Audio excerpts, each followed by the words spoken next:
bringing to the stage Max. Unfortunately, Jordan won't be able to join us today, but Max is here. And want to remind people that if you have questions, please feel free to toss them in the chat. I will be keeping an eye out. But first, Max, I'm just curious, like, what inspired you to want to dive into this like sensory space? Oh, you're on mute. Sorry, everyone has been there, so it's okay. Well, it actually started when I got into contact with Jordan about one of her projects, which is with sound. And from that, I was just really engaged and we continued the conversation. But and Jordan is as well. Unfortunately, she's not here because she just had a baby. But we're really interested in how to encode data in other senses because we feel like just in visuals, it doesn't really express the whole experience or let's see, like the whole meaning of data, and maybe like visuals aren't even the best way to encode data. And so that's why we're trying to explore like different senses to encode data, maybe use them together, etc. So I'm not really sure what started it all, but it's probably just my interest in all of the senses, and then it just kind of escalated out from there. Yeah, is there a sense that you like of the various senses? Like, is there one that you think is most interesting or fun to use to try to? I don't obviously visualize. Yeah. What did Jer had a good word for it? He said instead of a visualization class, it was a representation. That's right. Yeah, that's the term that I use as well. So yeah. I mean, my favorites are definitely taste and smell. And the issue with that is that you can't really relate or express those on the web. And so if we want to like make some sort of experience on the web and like either an exercise that we can do via Zoom or just like a web app, we're kind of limited to sonification and also visualization, because if you do smell or taste, then you can't really guide the audience through an experience, since it's kind of up to them to make it. Like, you'll have to tell them to go eat a corn chip or something and then like think about this. And so then you're just like leaving it in their hands, which isn't a guided experience. They can't just like sit there and take it in like sound and especially virtually. It's not like you can pass out hors d'oeuvres or anything. Exactly. Yeah. So you have no idea who is actually doing it and who isn't. And since it takes effort, it's hard. So that's unfortunate. But I think smell and taste are very interesting because they relate so much to memory. It's just like this very inherent, indescribable sense. Yeah. Are there like, in what ways have you used those senses to represent data? Do you have like a favorite example, or if not yours, like do you have some? I guess you shared some in the talk, but but one of my favorites that I did that was like a preliminary exploration was it was actually an exercise that we took from I'm forgetting the name. I'm so bad with names. But me too. Sketch something, the amazing sketching book by Georgia Lupi and Stephanie Prosek. Anyways, so it was about a painter. So I took my favorite painter, which is actually like a woodblock artist, and then I tried to encode his paintings into taste, like using Japanese meals that exist. It was like a very weird thing, but it started to get me thinking about like, how does this encoding work? Because for me, I would go from visual and then to the encoding. Like, for example, I would look at his work and say, okay, well, he uses these colors, and then I'm going to translate this into taste.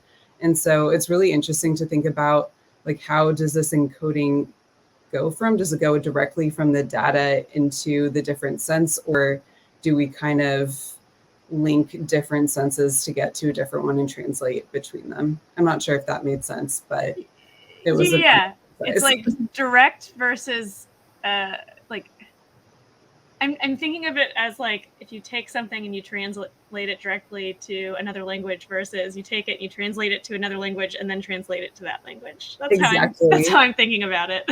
Yeah, and in sonification, because we just had a sonification meetup this morning for me.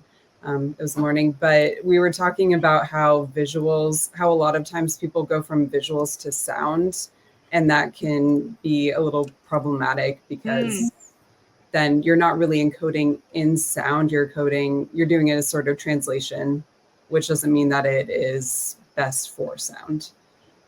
Sure. So it's the same trade-off.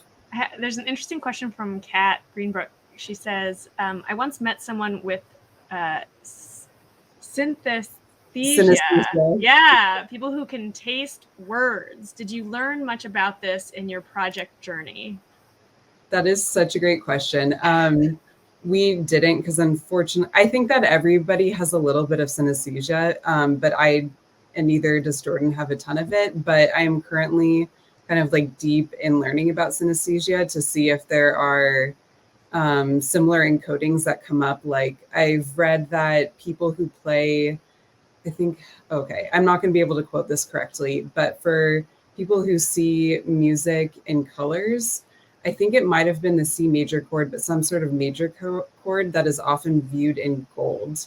And so I was thinking by kind of studying synesthesia that maybe we can find these common encodings that are intuitive, but we don't necessarily think of because most of us don't have synesthesia. Sure. That's really interesting. I don't know that I feel like I learned a new word, honestly. So I don't think I realized that was a thing. That's a major. But now I want to know more about it. Okay, so there was like a really long question that came in, and I'm just gonna start reading through it. So let's see. Do you think there would be use in working towards the creation of perceptually even sense spaces, similar to how, I'm not sure what this is, CIELAB, CIELAB, is a fairly perceptually even and incredibly useful 3D space to capture changes through color space. With the existence of a similar 3D or 4D or 5D, etc. as needed, spaces be useful in these other modalities so that we would have better language to describe differences along various dimensions within any particular sense. And if we, should I keep going? Are you good? You gonna remember it all? I'll try. I can also break. Okay, well, so the rest of it is, and if we created such types of modality-specific 3D spaces, do you think there could be a general scale across senses so that the size of change in one modality could be easily converted to a similarly sized change in a different modality? Okay, so going to be honest, I'm not sure if I got all of that, but it sounds like a very interesting question. And so I will explore it deeper later. But I think that it was talking about maybe like ranges in a sense and seeing if you can, have some sort of space in it. And I think that, I don't know because not enough research is done on that, but I know that translating, it's kind of just like translating between a language, is that a lot is going to be lost. And so I don't think that the overlap would be exactly the same. I probably need a more concrete idea, so I'm not sure if people follow me, but I think for like the ranges, it might be like smaller for some of them with like some overlap going into the next one, if we can talk about this like abstractly. But I think that is a very interesting idea. Yeah, and you can always, if you want to look back at the question, it's in your doc, so you can always check it out later if you want to dive in deeper. I will. Thank you. Yeah. This is an interesting question. How do you think these kinds of multisensory data experiences could be useful for engaging people who shy away from charts and math? Yeah, that's a great question. I think that they can be very useful because not everybody, engages in the senses the same way or has like the same learning style. And so, for example, I am not, even though I play music, I can't really listen to audiobooks. I don't learn in an audio way. I'm more visual or like more tactile, actually. Mm-hmm. And so I think for people, especially with like cognitive disorders, that this could be very useful because it can also touch in a more intuitive way. And so instead of like explicitly showing data in numbers, you could try to have an experience where you experience the data, so you don't even need to know what the numbers are because you intuitively understand the point that is getting across through the experience. Yeah. Yeah, cool. I hadn't even thought about that before, but I think it's a really interesting potential. And then another question, do you think that this type of work could lead to a full body experience VR situation? Okay, I also love this question because I just got an Oculus and I really want to explore like sensory data experiences in VR. So I'm totally on it. And I know that there is at least one organization or company that is doing data in VR. It's called Flow Immersive. I haven't checked them out that much, but it seems like they're doing some really interesting things and it's in beta right now. So that's coming. Cool. I want to check that out. Well, I think we're about at time. Thank you so much. Is there any last thing or anything you want to impart as we close out? Yeah, actually, so Jordan, as I said, Jordan couldn't be here, but we really wanted to give an unconf where we carry out this idea of a human synthesizer. So essentially using our voice in a chorus to represent data. And since we're really excited about this idea, we're going to be doing it later. So maybe there'll be like announcements on Twitter or in the DVS. And so I hope that people will join us on this experimental human data synthesizer. Yeah, sounds fun.